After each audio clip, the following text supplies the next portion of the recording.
it for Mary Grace.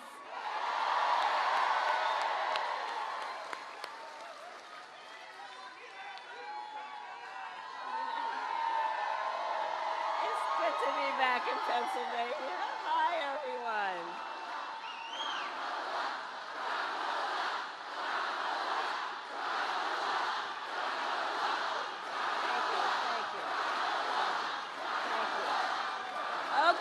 Okay, we got some business to handle. Okay.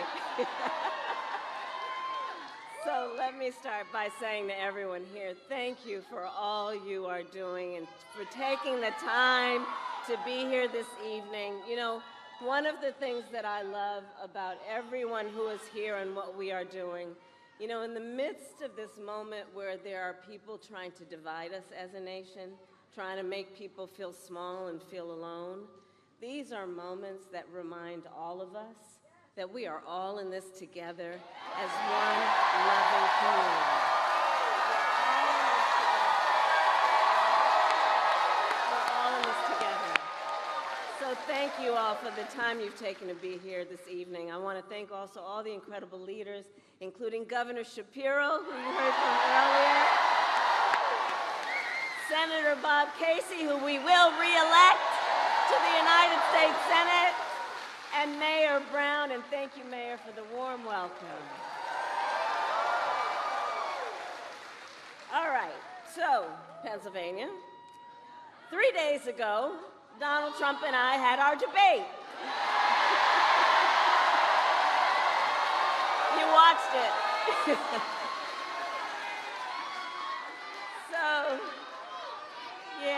So here's the thing. So I take it many people here watched it. So you'll remember that night I talked about issues that matter to families across America, like bringing down the cost of living, investing in America's small businesses, protecting reproductive freedom, and keeping our nation safe and secure. But that is not what we heard from Donald Trump. Instead, it was the same old show, the same tired playbook we've heard for years, with no plan on how he would address the needs of the American people. Well, folks, it's time to turn the page. Turn the page.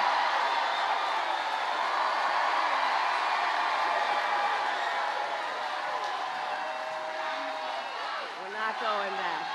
We're not going back. And we are not going back because America is ready for a new way forward.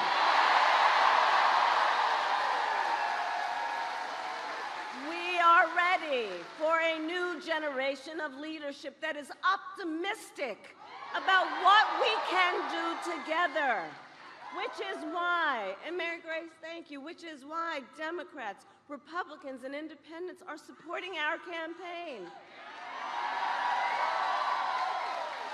We need a president of the United States who works for all the American people.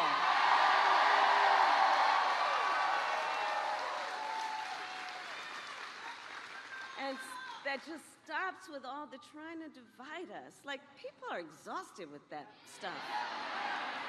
Exhausted.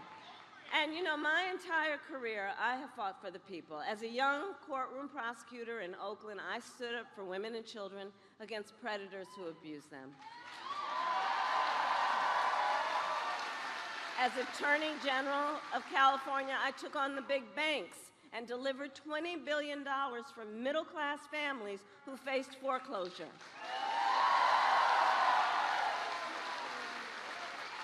I stood up for veterans and students being scammed by big for-profit colleges. For workers who are being cheated out of the wages they were due. For seniors facing elder abuse. And as Attorney General of a border state, I took on transnational criminal organizations like the Sinaloa cartel that traffic in drugs and threaten the safety of our communities.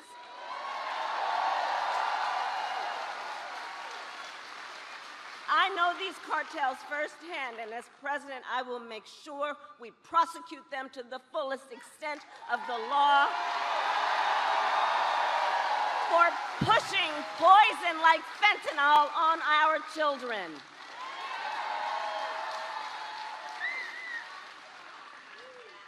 And as president, I will fight on behalf of all communities and all Americans. And together, we will build a brighter future for our nation.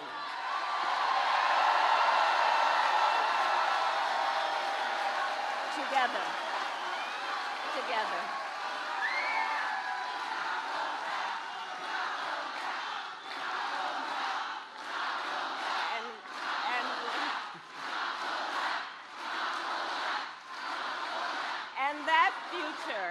And that future we build will include what I call an opportunity economy, so that every American has an opportunity to own a home, to build wealth, and to start a business.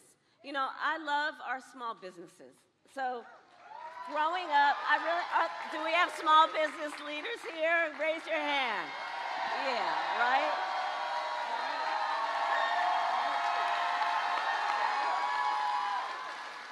So growing up, my sister and me have a mother, excuse me, she passed. But our mother worked long hours. She worked hard, she worked long hours. And my sister Maya and I would go over to Miss Shelton's house. Miss Shelton lived a couple of doors down. And she helped my mother take care of us. And we, in fact, used to call her our second mother. Well, Miss Shelton was a small business owner. And I will tell you, since I was a child, I know the character and the person who is a small business owner. You're not only business leaders, you're civic leaders. You hold the community together. You're part of the fabric of the community, and small business owners are the backbone of America's economy. The backbone of America's economy. Which is why part of my plan that you heard about the other night will give a $50,000 tax deduction to start up small businesses, knowing that not everybody, like my opponent, got handed $40 million on a silver tray and then filed for bankruptcy 6 times.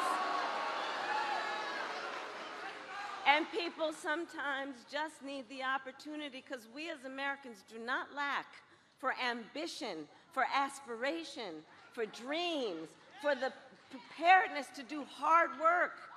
But not everyone has the opportunity, because not everyone has the access.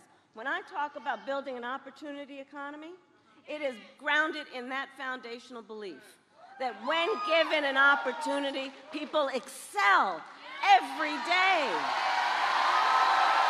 Every day.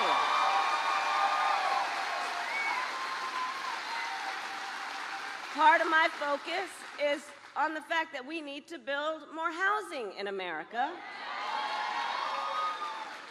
And so we are going to cut red tape and work with the private sector to build 3 million new homes by the end of my first term.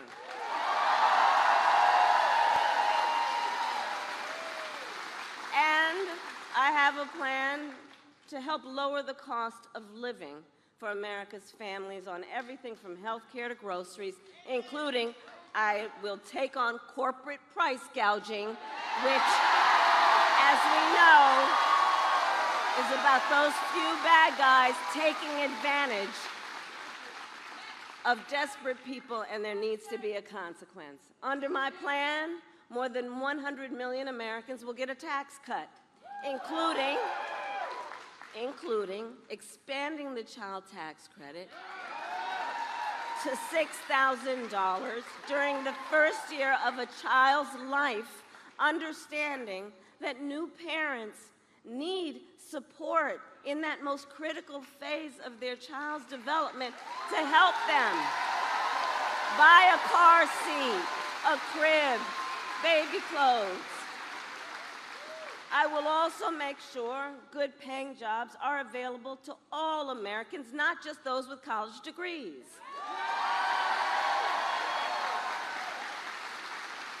For far too long, our nation has encouraged only one path to success, a four-year college degree.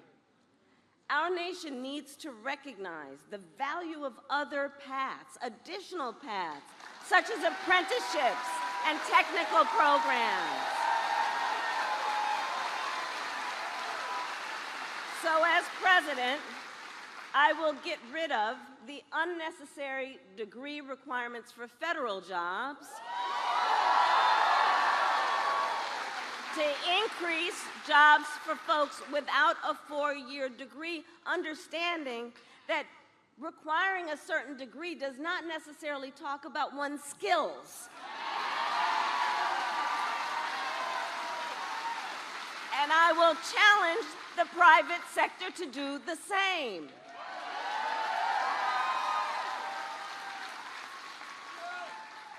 All of this to say, look, I come from the middle class. I understand where I come from, and I'm never going to forget that. And I will always put middle-class working people first. It will always be my priority. Always be my priority.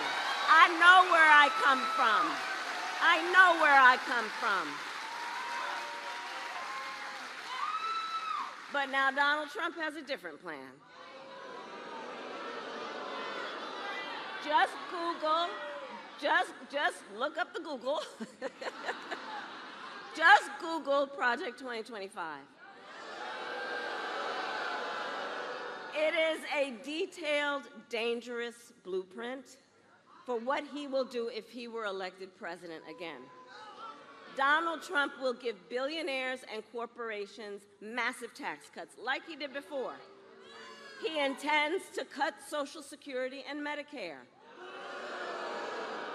And he wants to impose what I call the Trump sales tax on everyday basic necessities, which, as economists have reviewed, would cost the average family nearly $4,000 more a year.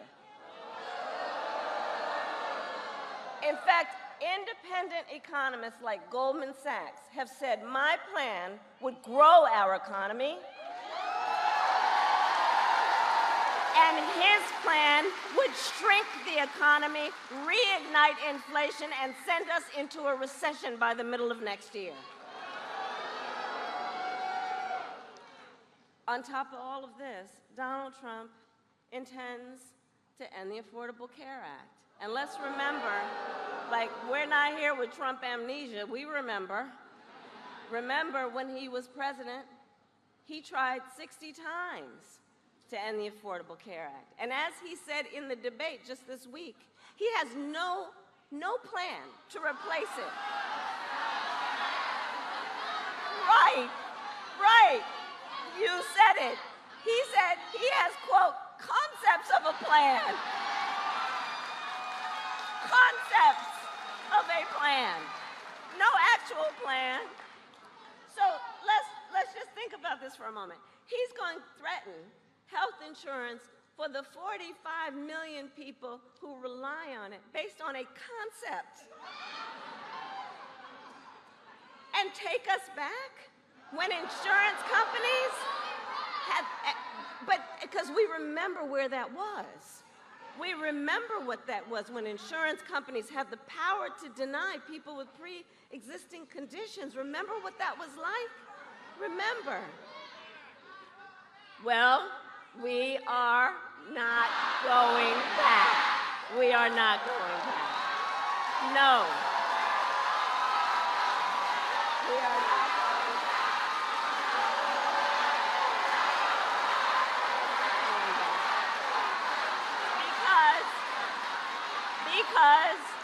Because ours is a fight for the future.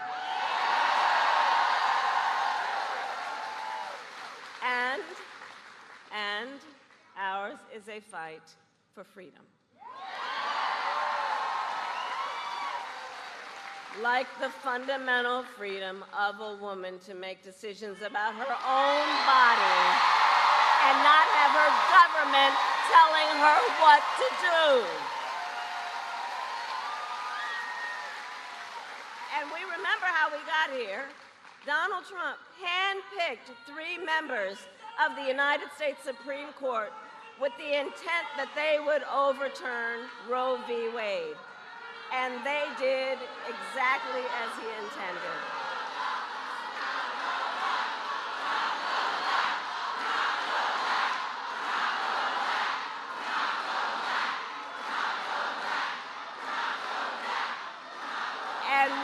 And we understand where we are. We understand where we are. Hey, listen.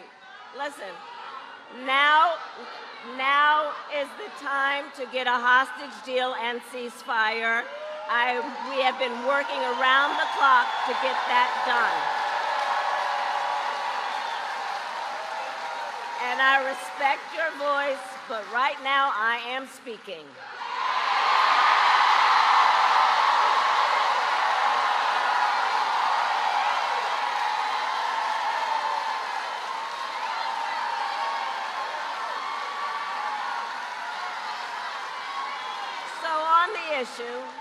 On the issue of fundamental rights and freedoms, we remember how he selected those members of the Supreme Court to undo Roe v. Wade. They did just as he intended. And what we have seen is in state after state, they passed laws to criminalize healthcare providers, to punish women. Now more than 20 states have a Trump abortion ban. Many with no exceptions for rape and incest, which is immoral. To tell a survivor of a violation to their body that they don't have a right to make a decision about what happens to their body next, that's immoral. And let us agree, one does not have to abandon their faith or deeply held beliefs to agree the government should not be telling her what to do. Not the government. And I will tell you, when Congress passes a bill to restore reproductive freedom, as President of the United States, I will proudly sign it into law. Proudly.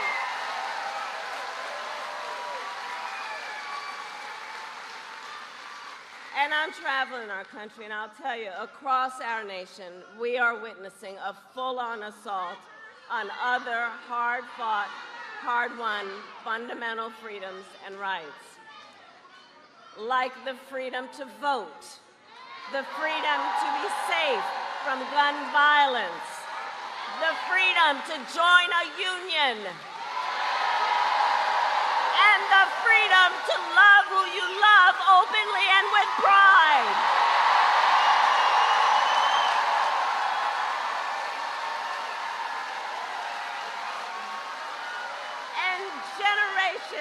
Let's remember who we are as Americans. Generations before us led the fight for freedom. And to the friends here, I say, the baton is now in our hands.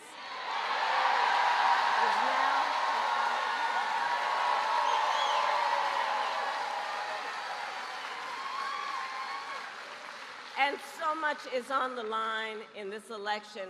We all know and remember, this is not 2016 or 2020.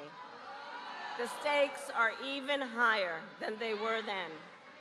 Because 2 months ago, the United States Supreme Court essentially told the former president that he will effectively be immune no matter what he does if he gets back into the White House. Just imagine Donald Trump with no guardrails. Imagine what that might mean. Right. He who has vowed if reelected he would be a dictator on day one. He who called for the, quote, termination of the Constitution of the United States. And let us be clear. Someone who suggests we should terminate the Constitution of the United States of America should never again stand behind the seal of the President of the United States. Never again.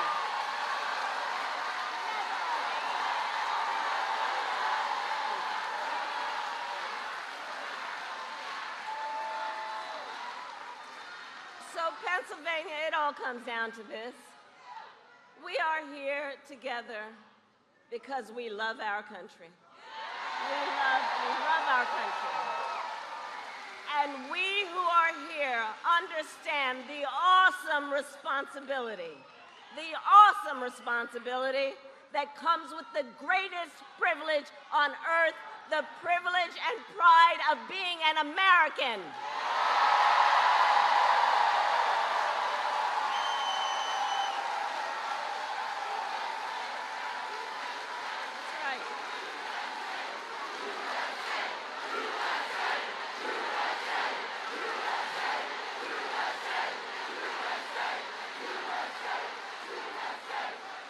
And I do believe it is the highest form of patriotism to fight for the ideals of our country and to fight to realize the promise of America.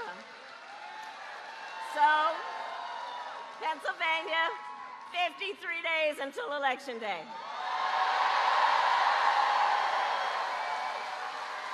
And we know ours will be a tight race until the very end. We are the underdog. We are the underdog. Let's remember that and know that. When we know how they play. We know how they play. We are the underdog, and we have some very hard work ahead of us. But here's the thing. We like hard work. Hard work is good work. And with your help, we will win. We will win. So Pennsylvania, today I ask you, are you ready to make your voices heard? Do we believe in freedom? Do we believe in opportunity? Do we believe in the promise of America?